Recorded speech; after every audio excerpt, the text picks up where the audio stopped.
ଲେଖିକା ୱାର୍ନା ବର୍କି ତାଙ୍କର ଲିଖିତ ଇଂରାଜୀ ପୁସ୍ତକ ଲେସ୍ ଷ୍ଟ୍ରେସ୍ ମୋର୍ ପିସ୍ରେ ଜଣେ 72 ବର୍ଷୀୟ ବୃଦ୍ଧାଙ୍କ ବିଷୟ ବର୍ଣ୍ଣନା କରିଛନ୍ତି। ସେ ନିଜର ବୃଦ୍ଧାବସ୍ଥା ପାଇଁ ବିଚଳିତ ଓ ଭୟଭୀତ ହେଉଥିଲେ। ତାଙ୍କର ବୃଦ୍ଧାବସ୍ଥା ଜନିତ ଭୟକୁ ସେ ନାମ ଦେଇଥିଲେ କୁତ୍ସିତ ରାକ୍ଷସ। ସେହି କୁତ୍ସିତ ରାକ୍ଷସ ଉପରେ ଜୟଲାଭ କରିବା ପାଇଁ ବୃଦ୍ଧା ଜଣଙ୍କ ନିଜର ଈଶ୍ୱର ବିଶ୍ୱାସ ଓ ସମର୍ପଣକୁ ଏକ ଲେଖା ଦ୍ୱାରା ପ୍ରକାଶ କରିଥିଲେ।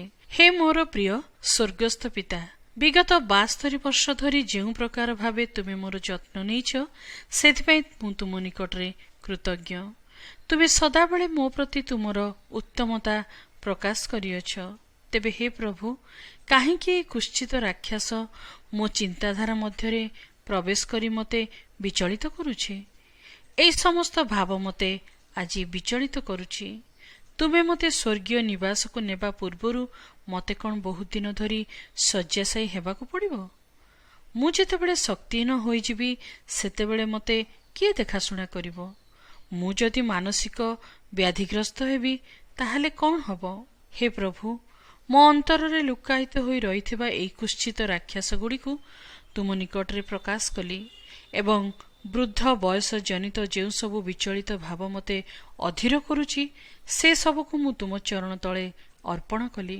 କୌଣସି କୁତ୍ସିତ ରାକ୍ଷସ ଆପଣଙ୍କୁ ଆଜି ବିଚଳିତ କରୁଛି କି? ତାହେଲେ ଉପରୋକ୍ତ ବୃଦ୍ଧାଙ୍କ ପରି ଈଶ୍ୱରଙ୍କ ପ୍ରତିଜ୍ଞା ଓ ଆପଣଙ୍କ ସମର୍ପଣକୁ ପୁନରାବୃତ୍ତି କରନ୍ତୁ।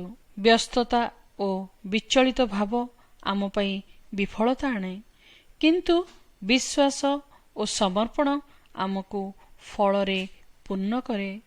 ତେଣୁ ଈଶ୍ୱର ତାଙ୍କ ବାକ୍ୟ ବାଇବେଲରେ ଏହି କଥା କହନ୍ତି, ସେ କ୍ଳାନ୍ତ ଲୋକଙ୍କୁ ଶକ୍ତି ଦିଅନ୍ତି ଓ ବଳହୀନ ଲୋକର ବଳ ବଢ଼ାଇ ଦିଅନ୍ତି। ମାତ୍ର ଯେଉଁମାନେ ସଦାପ୍ରଭୁଙ୍କର ଅପେକ୍ଷା କରନ୍ତି, ସେମାନେ ନୂଆ ନୂଆ ବଳ ପାଇବେ। ସେମାନେ ଉତ୍କର୍ଷ ପକ୍ଷୀ ପରି ପକ୍ଷରେ ଉପରକୁ ଉଠିବେ। ସେମାନେ ଶ୍ରାନ୍ତ ନ ହୋଇ ଦୌଡ଼ିବେ।